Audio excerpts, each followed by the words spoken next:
And I said, soil, yes, please do not drink the banana peel smoothie.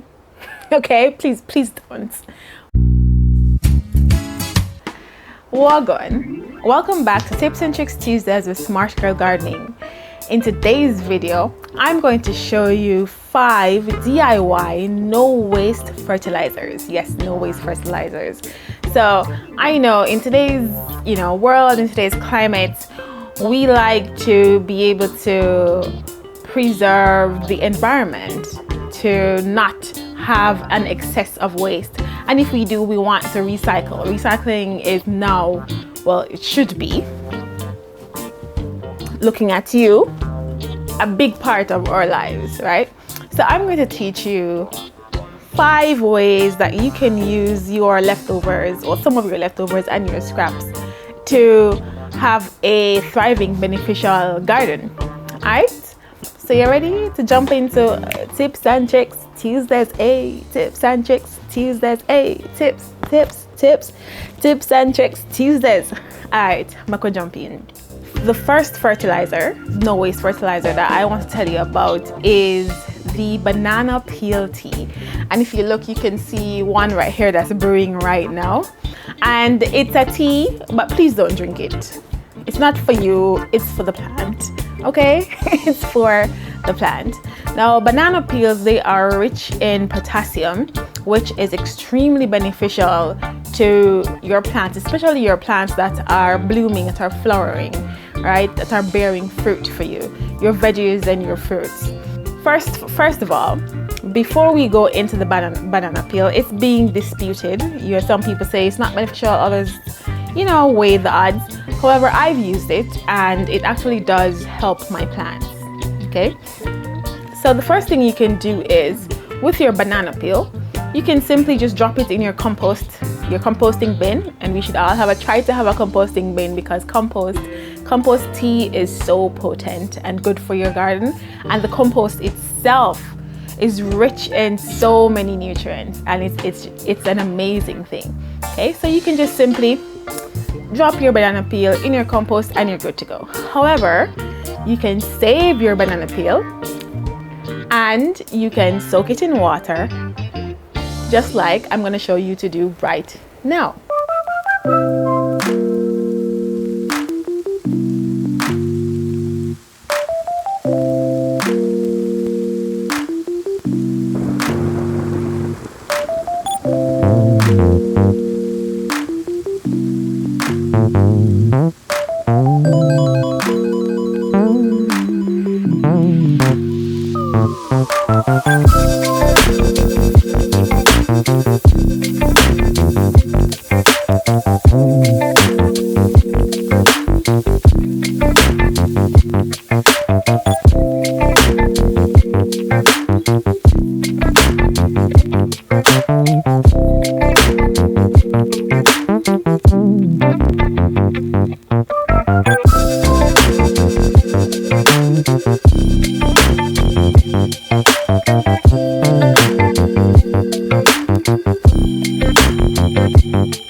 Okay, so now that we're finished making our banana peel tea, you can let it sit in the water for 2 days with the top loosely closed, and then you can water your plants with it, and it works amazingly. Okay, so after you've finished watering your plants with the banana peel, don't throw the banana peel away. Put it in your compost bin, or you can dehydrate the skin and blend it up to get a powder and use that powder to make a smoothie. You can also simply cut up the soaked banana peel skin, blend it up into a smoothie, and then work it into your soil. And I said soil, yes, please do not drink the banana peel smoothie. Okay, please don't. Please do not go and say, listen, Smart Girl Gardening, she said you should make a smoothie from banana peel. No, it's a plant smoothie, okay? Not for us, for the plant. And just work it into your soil, and there you have it, your zero waste fertilizer. Okay, so your second DIY no waste fertilizer, zero waste fertilizer, is your eggshell. Yes, your eggshell. Now, the eggshell itself contains so much calcium, and it's really good for your plants, especially like your peppers and your tomatoes that are experiencing blossom end rot. So that's when the blossom end of your fruit begins to decay or rot, because the plant itself isn't getting enough calcium. Using it as it is in its large form will not do very much for your plant, because the plant that's deficient in calcium means that it cannot absorb the calcium. So we need to make the calcium in this readily available so that it will be easier to downgrade or decay. What's the word? That word, yes. So that the plants can have access to it. And one way that you can do it is by making a little, what I would call it, an eggshell soup. It could be a tea eggshell soup. So what you would do is you could put your eggshells in water, boil it for maybe about 5 or so minutes with no salt, etc.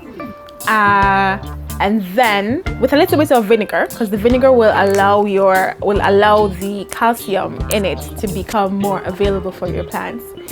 Then you water your plants with the water, but please let it cool. So let the water cool first, and then water your plants, because we don't want to have boiling roots. We don't want to cook those roots. Okay, that's one way to have the calcium from your eggshells to be used, which leads me to actually the third DIY fertilizer, which is within the same eggshell, where you actually blend or grind the eggshell into a powder, just like I'm showing you here. So what it does, it breaks down the surface area of your eggshell and allows the calcium within it to become, easier to break down and to be released, so that your soil and your plants can absorb it or have it used. So what you will do, you blend it up, have a high-powered grinder, coffee grinder, etc., or a good blender, have it into a fine powder, then sprinkle it around your soil, work it into the soil. So every time you water, then the calcium now is easier to just slowly leach into your soil. So it's like a slow release type of situation. Okay. Our fourth fertilizer is pasta water. Yes, I said pasta water. Okay, so when you boil your pasta water, it actually releases starch, and plants love starch because it's extremely beneficial for them. It's a beneficial nutrient for them. It allows them to have an increased and steady growth. Okay, so your plants will love it. It also enriches your soil. It will help you to fertilize your soil less than you normally would. It actually also allows your soil to maintain its moisture, or to hold on to its moisture. So be very careful of what plants you use it with and when you use it, because plants that aren't moisture loving, using starch to a starch water to water it, they may not like that, or they won't like that, because it will be too much water. But yes, it will help you to decrease the amount of times that you water your plants. This also goes for rice water. When you're cooking rice, you wash your rice, and the water that's left over is always like a bit murky, a bit cloudy. That's the starch in the water. You can use that water instead of just throwing it down the drain. Instead of just throwing it, down the drain, you can just put it in your garden, and it will help your plants. It goes for tomatoes as well, and vegetables. Okay. So once you boil it, you cook it, you know, let the water cool and you can use it in your garden, and it's filled with nutrients. Okay, and the fifth fertilizer that I will tell you about is hydrogen peroxide. Okay, hydrogen peroxide works in a way where it adds oxygen to your soil and it keeps your soil aerated. So it allows, you know, air to flow through, water to flow through, and it actually works as a pest control. Okay, because it flushes out the pests, the bacteria that's in your soil, anything that's not beneficial to your soil, it will release it. And it also, because it creates an increase in oxygen in the soil, it helps the roots to absorb more of any of your nutrients that are already in the soil. So whether the natural nutrients are in the soil or you use a fertilizer, any of the fertilizers before, the hydrogen peroxide actually assists the roots in taking them up as much as they can as possible. If you're going to use your hydrogen peroxide directly on the soil like I'm doing here, it's best to use about 1 tablespoon. So 1 tablespoon per gallon of water. My jug is a 5-liter watering jug, which is about 1.3 gallons of water. So I'm just going to still stick to the 1 tablespoon. Add it, mix it in, or you can add your tablespoon before, then add the water and it will mix itself, then water your plants with it. And it's fantastic. You can also use a hydrogen peroxide mix as a foliage spray to help with pests as well, and to actually help your leaves, you know, absorb more beneficial everything. Sorry, I just completely lost my words. Sorry. Yeah. So if you're going to use it to spray your foliage, you can use 1 teaspoon of gallon per water.